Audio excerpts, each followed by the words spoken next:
नमस्कार दोस्तों, स्वागत है आपका web technical classes by Mukesh Yadav YouTube channel में। हम पढ़ रहे थे कल डीसी जनित्र के बारे में। डीसी जनित्र के बारे में हम कल देख रहे थे। डीसी जनित्र में हमने देखा था कल कि जो डीसी जनित्र का कार्य सिद्धांत होता है उसके बारे में, डीसी जनित्र के जो पार्ट्स होते हैं उनके बारे में, और फ्लेमिंग के जो दायां हस्त नियम होता है उसके बारे में हमने कार्य सिद्धांत में देखा था। जो डीसी जनित्र होता है उसकी कार्य सिद्धांत क्या होता है। किसी चुंबकीय क्षेत्र के बीच यदि किसी चालक को इस प्रकार घुमाया जाता है कि वो जो चुंबकीय बल रेखाएं होती हैं उनका छेदन होता है, तो क्या होता है, ईएमएफ उत्पन्न होता है। यदि उस ईएमएफ को, जो इंड्यूस ईएमएफ होता है, ईएमएफ उत्पन्न होता है, यदि उससे जो उत्पन्न ईएमएफ होता है, ईएमएफ को यदि हम कंप्यूटर के द्वारा यदि आउटपुट में लेते हैं तो वो हमारा डीसी आउटपुट होगा या डीसी जनित्र कहलाएगा। और यदि उसे स्लिप रिंग के माध्यम से यदि हम उसे आउटपुट से लेते हैं तो वो कौन सा कहलाएगा, एसी जनित्र कहलाएगा। सही है, ये हमने देखा था। उसके बाद देखा था उसके पार्ट्स के बारे में, जो पार्ट्स होते हैं उनके बारे में देखा था। और उसके बाद में देखा था हमने जो फ्लेमिंग का दायां हस्त नियम होता है उसके बारे में। उसमें क्या देखा था हमने, जो दायां हाथ होता है, दायां हाथ को जो जो दायां हाथ का जो अंगूठा और प्रथम दो अंगुलियां होती हैं उसको परस्पर 90 डिग्री के एंगल में बताया था। भाई उनको आपस में एक दूसरे के 90 डिग्री में या समकोण स्थिति में लाते हैं। तो जो अंगूठा होगा वो चालक की दिशा दर्शाता है, जो प्रथम अंगुली होगी वो चुंबकीय फ्लक्स की दिशा, और जो द्वितीय अंगुली होती है वो दिखाएगी अपने को प्रेरित ईएमएफ की दिशा को दिखाती है। उसके बाद में डीसी जनित्र होता है उसकी जो कार्य प्रणाली होती है उसके बारे में देखा था। उसमें हमने स्लिप रिंग और एक दूसरा देखा था स्लिप रिंग। स्लिप रिंग के अलग भी नाम और होते हैं। उनमें देखा था एक कम्यूटेटर था, दूसरा था कम्यूटेटर दिक् परिवर्तक, और स्लिप रिंग जो हमें आउटपुट में एसी को डीसी में परिवर्तित करते हैं। ये कम्यूटेटर, स्लिप रिंग और स्लिप रिंग और दिक् परिवर्तक, ये तीनों एक ही के नाम है, तीन। अब आज पढ़ेंगे हम जो डीसी जनित्र का ईएमएफ समीकरण होता है, जो डीसी जनित्र का जो ईएमएफ इंड्यूस करता है, प्रेरित उत्पन्न करता है, उसके बारे में देखेंगे।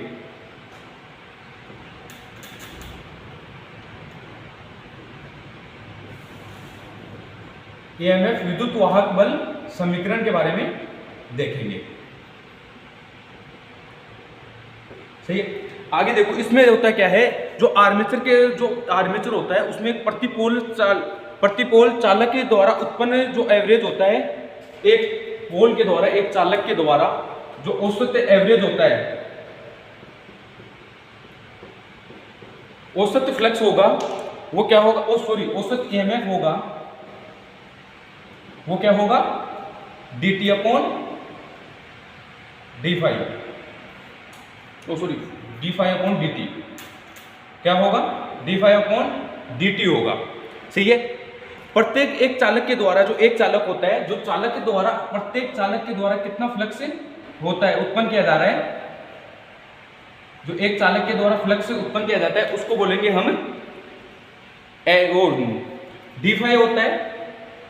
d5 बराबर किसके होगा, जो एक प्रति सेकंड जो चक्र होंगे, एक सेकंड में कितना वेबर वो अपने को उत्पन्न कर रहा है या कितना चक्र दे रहा है, वो होगा क्या, प्रति सेकंड में चालकों की संख्या। जो चालक एक सेकंड में, जो एक चालक के द्वारा इंड्यूस फ्लक्स जो उत्पन्न हो रहा है वो किसके बराबर होगा, वेबर प्रति सेकंड के बराबर, जो टर्न होते हैं उनके बराबर होगा। एक होता है इसमें जो चालक में जो उत्पन्न ईएमएफ होता है, जो उत्पन्न ईएमएफ होता है, चालक में उत्पन्न ईएमएफ होता है वो क्या होगा, इसका जो समीकरण होता है वो क्या होता है, E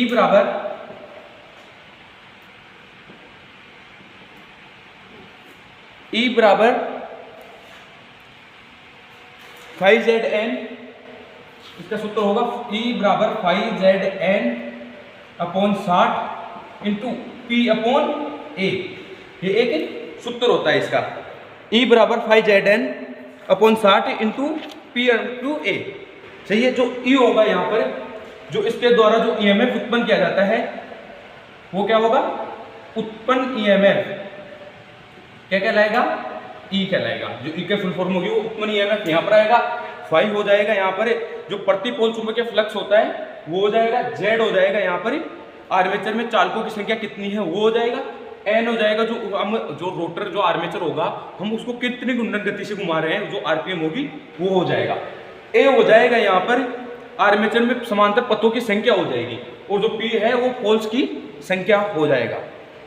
अब एक बात का ध्यान रखना, जो लैप वाइंडिंग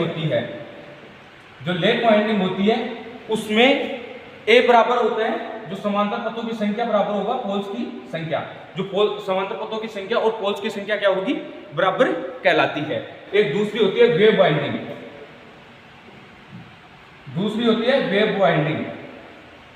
उसमें क्या होता है, जो एक का मान होगा समांतर पथों की संख्या होगी वो कितनी होगी, हमेशा 2 होगी।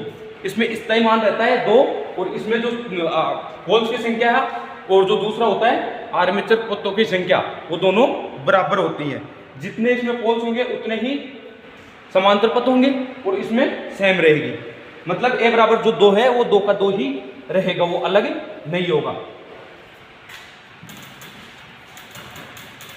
आगे क्वेश्चन देख लेते हैं, इसमें एक न्यूमेरिकल देखते हैं। इसमें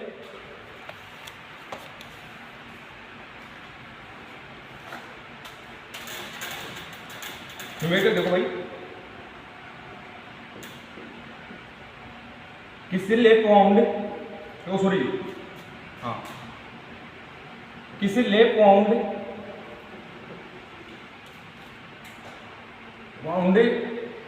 जो आर्मेचर होगा उसकी वाइंडिंग कैसे है, लैप वाउंड आर्मेचर है, उसमें 8 पोल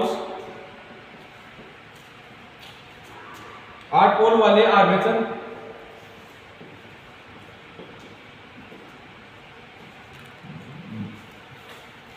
8 पोल वाले आर्मेचर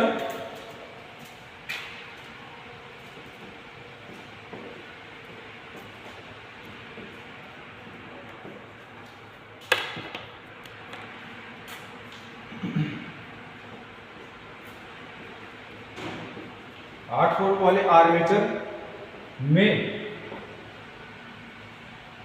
800 चालक स्थापित किए जाते हैं। कितने चालक हैं, चालकों की संख्या कितनी है, 800। और प्रति पोल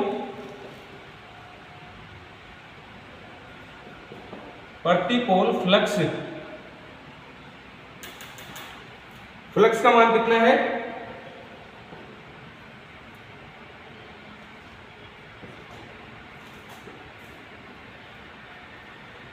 चलो रुकना भाई। फ्लक्स का मान 15 × 10⁻³ वेबर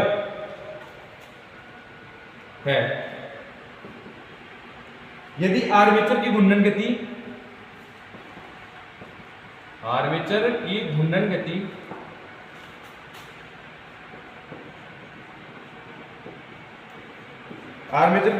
कितनी है, 500 आरपीएम है। तो इसमें जो विद्युत वाहक बल ईएमएफ उत्पन्न हो रहा है वो कितना होगा। इसमें देखो भाई, जो ईएमएफ उत्पन्न होगा वो कितना होगा, वो देखने के लिए अपने पास एक सूत्र था। वो क्या था वो देखो। पहले इसमें देखो मान क्या क्या दे रखा है। इसमें वो देखो P का मान है, पोल्स की संख्या कितनी दे रखी है, इसने 8 पोल्स यहाँ पर बता रखे हैं। तो पोल्स की संख्या कितनी होगी, 8 होगी। और इसमें जो A होगा, समांतर पथों की संख्या होगी, वो कितनी होगी, पोल्स। यदि लैप वाइंडिंग है तो लैप में अभी क्या बताया था मैंने, उन दोनों की संख्या जो होती है वो समान होती है। पोल्स की संख्या और समांतर पथों की संख्या समान होती है। इसके आगे देखो, इसमें आर्मेचर में 800 चालक स्थापित किए गए हैं। चालक जेड बराबर कितना हो गया, इसमें 800 भाई 800 चालक स्थापित किए गए तो कितना हो गया, जेड बराबर 800 हो गया। और यहाँ पर फ्लक्स का मान ये देखो, फ्लक्स का मान कितना दे रखा है इसने, फ्लक्स 15 × 10⁻³ वेबर दे रखा है। आगे इसमें और आगे क्या दे रखा है, यदि आर्मेचर की घूर्णन गति n बराबर कितना हो गया, इसमें 500 आरपीएम। n बराबर कितना हो गया, 500 आरपीएम हो गया। तो इसके जो ईएमएफ होंगे कितने वोल्टेज उत्पन्न करेगा, तो उसके लिए क्या करेंगे, हम एक सूत्र लगाएंगे। कौन सा सूत्र होता है, T बराबर 5Zn/60 × P/A, ये सूत्र होता है। तो तो भाई इस सूत्र में मान रखते हैं, देखो इस सूत्र में मान रखते हैं। यहाँ पर देखो फाई का मान कितना है 15 × 10 की घात -3 इंटू जेड कितना है चालकों की संख्या 800 इंटू आगे एन है घूर्णन गति कितनी है इसकी 500 आरपीएम, तो यहाँ पर हो जाएगा 500 अपॉन 60 आ गया यहाँ पर नीचे, और इसके गुणा में इधर देख लो, इसके गुणा में क्या आएगा, पोल्स की संख्या कितनी है 8 और समांतर पथों की संख्या कितनी है 8, ये सही है। इसमें जो पोल्स की संख्या और समांतर पथों की संख्या आपस में एक दूसरे से कट जाएंगी, और इसको यहां से इससे काट दिया, और इसको जो पूरा काटाकाटी करने के बाद में आएगा, ये जो -3 है इसके -3 जीरो इसका भाग लगेगा इनमें, तो 3 जीरो यहां से कट जाएंगी, और ये हो गया 15 चौके 8 × 40 और 15 चौके 60, 600 अपॉन 6 तो बराबर हो गया 100 वोल्टेज। ऐसे ये होता है इसका 100 वोल्टेज, जो ये उत्पन्न ईएमएफ उत्पन्न करेगा वो कितना होगा 100 वोल्टेज होगा। अब आगे देखो एक लैप वाइंडिंग का और ले लेते हैं, लैप वाइंडिंग का देख ले, एक वेव वाइंडिंग का और देख लेते हैं।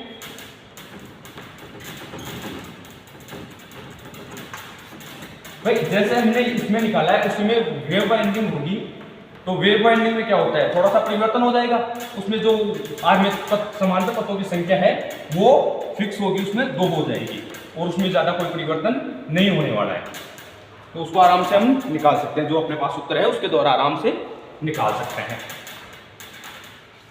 देखो भाई क्वेश्चन देखो, किसी 4 पोल वाले वेव बाउंड आर्मेचर में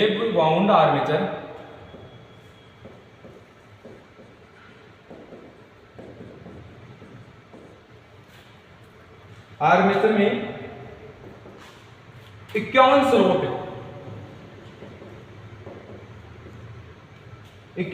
और है, और प्रत्येक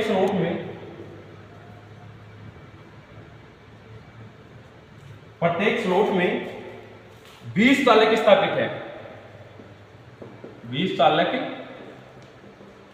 स्थापित हैं या स्थापित किए गए हैं। यदि आर्मेचर में प्रेरित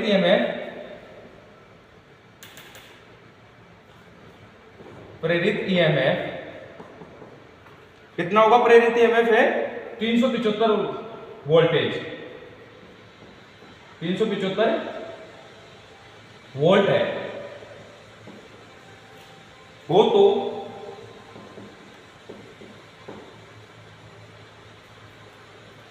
और इसकी जो आरपीएम है वो कितनी है 1500 आरपीएम पर जो फ्लक्स उत्पन्न जो फ्लक्स होगा वो फ्लक्स का मान ज्ञात करो, यानी जो फ्लक्स का मान होगा वो क्या होगा। देखो भाई इसमें देखो क्या क्या दे रखा है इसमें, पहले तो सर्वप्रथम देखते हैं इसमें क्या क्या दे रखा है इन्होंने। पोल्स की संख्या दे रखी है इन्होंने, P बराबर 4 हो गया। दूसरा है समांतर पथों की जो A होगा उसमें A बराबर कितना होगा 2 होगा, कंफर्म है क्योंकि वो दे रखे हैं उसमें। अब देखो Z की संख्या, तो देखो इसने बोल रखा है आर्मेचर में 51 स्लॉट की संख्या कितनी है, जो खांचे कटे हैं ऐसे आर्मेचर में जो खांचे कटे हैं उनकी संख्या कितनी है 51 है, और एक जो स्लॉट है एक स्लॉट में है इसमें 20 चालक स्थापित किए हैं इसने, जो टर्न की संख्या है वो 20 टर्न लगाए हैं, तो इसमें क्या होगा 51 एक में हो गए, इधर देखो 20 हो गई एक में, तो टोटल कितने हैं खांचे इसमें जो स्लॉट है वो कितने हैं 51, तो इन दोनों को गुणा कर लेंगे तो कितना आएगा 1020, सही है जेड आ गया। अब आगे बात करते हैं ईएमएफ, जो ईएमएफ हो रहा है ईएमएफ इंड्यूस हो रहा है इसमें, वो कितना हो रहा है ईएमएफ या ई की बराबर, ई होगा कितना है 375 हो जाएगा, और इसमें एन दे रखा है, एन क्या दे रखा है इसमें, ये देखो एन आरपीएम दे रखी है इसमें 1500 आरपीएम, तो एन बराबर हो गया 1500 आरपीएम, अब इसमें देखो, अब आगे इसको वैसे ही सोल्व करेंगे जैसे पहले वाले क्वेश्चन को सोल्व किया था। तो इसमें सोल्व करने के लिए क्या होगा, वही सूत्र काम करेंगे। E बराबर 5Zn upon 60 into P upon A। इसमें मान रख लो भाई अपने पास क्या क्या है। एक तो E दे रखा है तो 375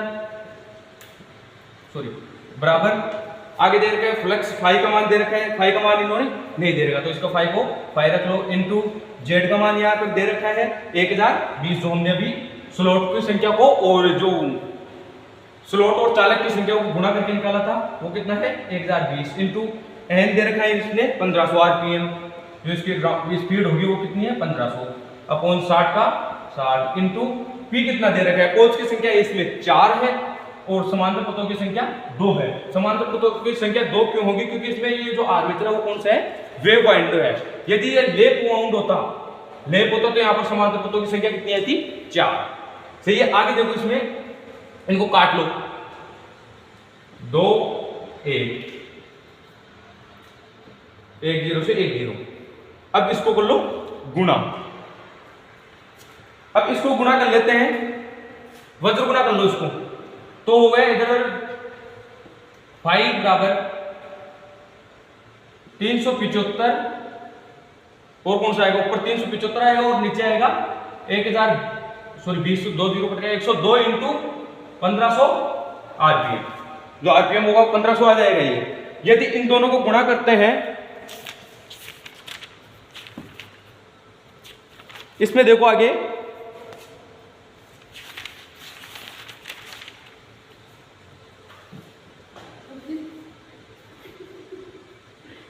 इसका जो पूरा सॉल्यूशन करेंगे तो इसका जो आएगा, जो लास्ट में मान आएगा वो आएगा 7.35 फ्लक्स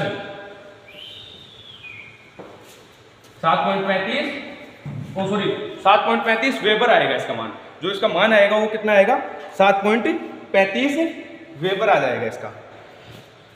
आगे देखो ये यहां तक है, ये कंप्लीट हो गया। आगे देखो भाई डीसी जनित्र का जो वर्गीकरण होता है, वर्गीकरण किस आधार पर करते हैं, जो डीसी जनित्र होता है उसका वर्गीकरण किस आधार पर करते हैं। डीसी जनित्र का वर्गीकरण 2 प्रकार से किया जाता है, एक होता है उत्तेजना प्रणाली के आधार पर, एक तो उत्तेजना प्रणाली के आधार पर और एक होता है प्राइम मूवर के आधार पर। जो आर्मेचर होता है उसको घुमाने के तरीके पर होता है, एक तो जो क्या डीसी जनित्र होता है वो 2 प्रकार से का होता है, एक तो होता है जो प्राइम मूवर के आधार पर,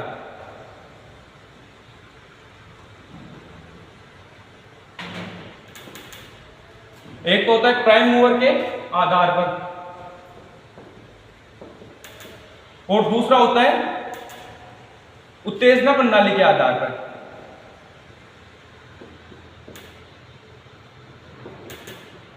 दूसरा होता है उत्तेजना प्रणाली के आधार पर।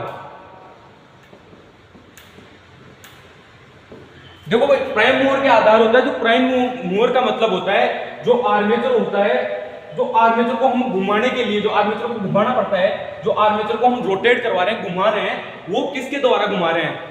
तो इसमें 3 प्रकार का होता है, एक तो होता है पहला जल टरबाइन द्वारा, पहला कौन सा होता है जल टरबाइन द्वारा, जो घुमाने की प्रक्रिया वो कौन सी होगी जल टरबाइन। दूसरा हो जाता है इसमें वाष्प चालित या वाष्प टरबाइन के द्वारा,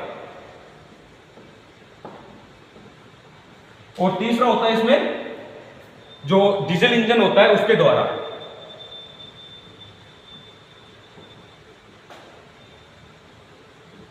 तो तीसरा होता है डीजल इंजन द्वारा।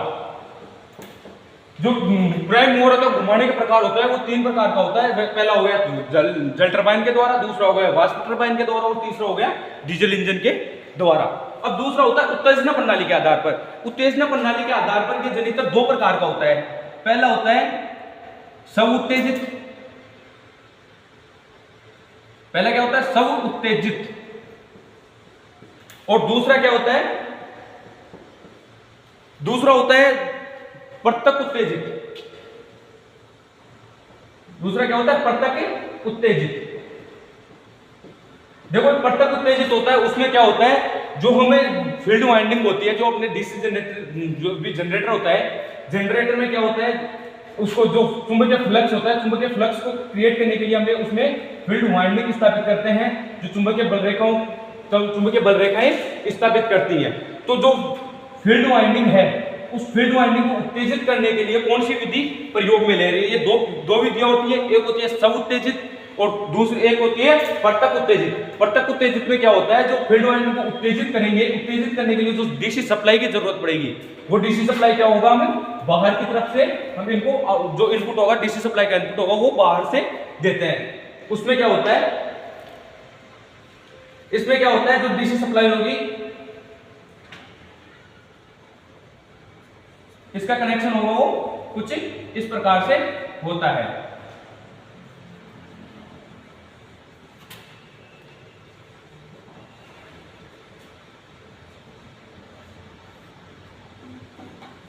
यहां पर हो जाएगा लोड। सही आया समझ में यहां तक? आगे देखो, ये हो गया प्रत्यक्ष उत्तेजित। और बाकी सब उत्तेजित होते हैं, वो सब उत्तेजित 3 प्रकार का होता है। सब उत्तेजित 3 प्रकार का कौन कौन सा होता है? एक होता है सीरीज जनित्र, एक होता है सीरीज जनित्र,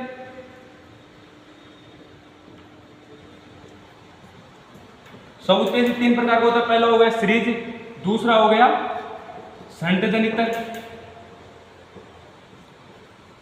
और तीसरा हो गया कंपाउंड जनित्र।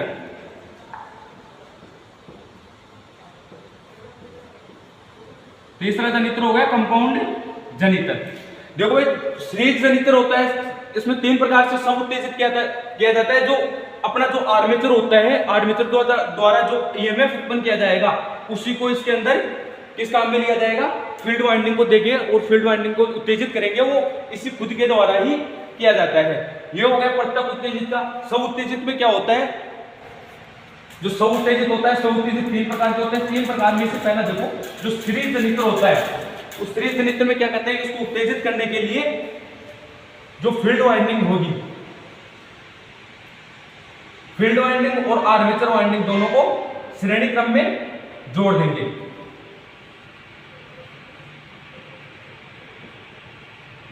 देखो जो सीरीज जनित्र होता है, सीरीज जनित्र होता है, सीरीज जनित्र को बिना लोड के कभी भी नहीं चलाना चाहिए, क्योंकि यदि बिना लोड के चलाएंगे तो इसमें क्या होता है, जो परिपथ कंप्लीट नहीं होने की, पूरा पूर्ण नहीं होता है, तो और यदि इस पर बिना लोड के चलाएंगे और लोड लगा देंगे तो इस पर जो टर्मिनल वोल्टेज होंगे उन पर बहुत ज्यादा अधिक प्रभाव पड़ता है। तो ये हो गया अपना सीरीज जनित्र। सीरीज जनित्र हो गया। दूसरा होता है शंट जनित्र। शंट जनित्र में क्या होता है, जो आर्मेचर वाइंडिंग और दूसरी होती है फील्ड वाइंडिंग। आर्मेचर वाइंडिंग और फील्ड वाइंडिंग को क्या करेंगे, इन दोनों को समांतर क्रम में जोड़ेंगे। जो दूसरा सीरीज जनित्र होगा उसमें जो आर्मेचर वाइंडिंग और फील्ड वाइंडिंग होगी उनको समांतर क्रम में जोड़ देंगे और आगे लोड लगा देंगे। सही है, ये हो गया अपना शंट जनित्र। तीसरा होता है कंपाउंड जनित्र। जो कंपाउंड जनित्र होता है वो होता है, कंपाउंड जनित्र भी 2 प्रकार का होता है। वो कौन कौन सा होता है वो देखो, एक होता है कम्युलेटिव कंपाउंड, यहां पर लिखो कंपाउंड जनित्र होता है। कंपाउंड जनित्र 2 प्रकार का होता है। कंपाउंड जनित्र 2 प्रकार का होता है, एक तो होता है डिफरेंशियल कंपाउंड,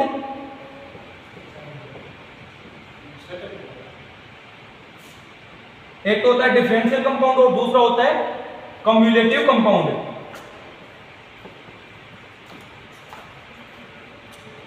एक होता है डिफरेंशियल और दूसरा होता है कम्युलेटिव कंपाउंड का। ये 2 प्रकार का होता है। कौन कौन सा, डिफरेंशियल और कम्युलेटिव कंपाउंड का। देखो इसमें जो कम्युलेटिव कंपाउंड है और जो डिफरेंशियल कंपाउंड, जो 2 प्रकार के होते हैं, इनके भी 2 प्रकार होते हैं दोनों के। वो क्या होता है, एक तो होता है लॉन्ग शंट और दूसरा होता है शॉर्ट शंट।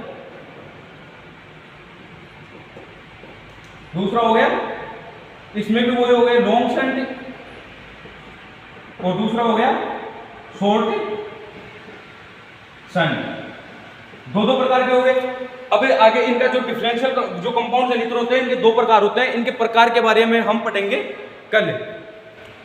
कल पढ़ेंगे हम, इनके दोनों के प्रकार देखेंगे। वो शॉर्ट सर्ट प्रकार का कौन सा चित्र, किस प्रकार कनेक्शन किया जाता है शॉर्ट सर्ट का और लॉन्ग सर्ट का। कम्युलेटिव कंपाउंड जो जनित्र होते हैं इसके शॉर्ट सर्ट और लॉन्ग सर्ट का जो प्रकार होता है, इनके जो इनका डायग्राम होता है, सर्किट डायग्राम होता है, उसके बारे में पढ़ेंगे।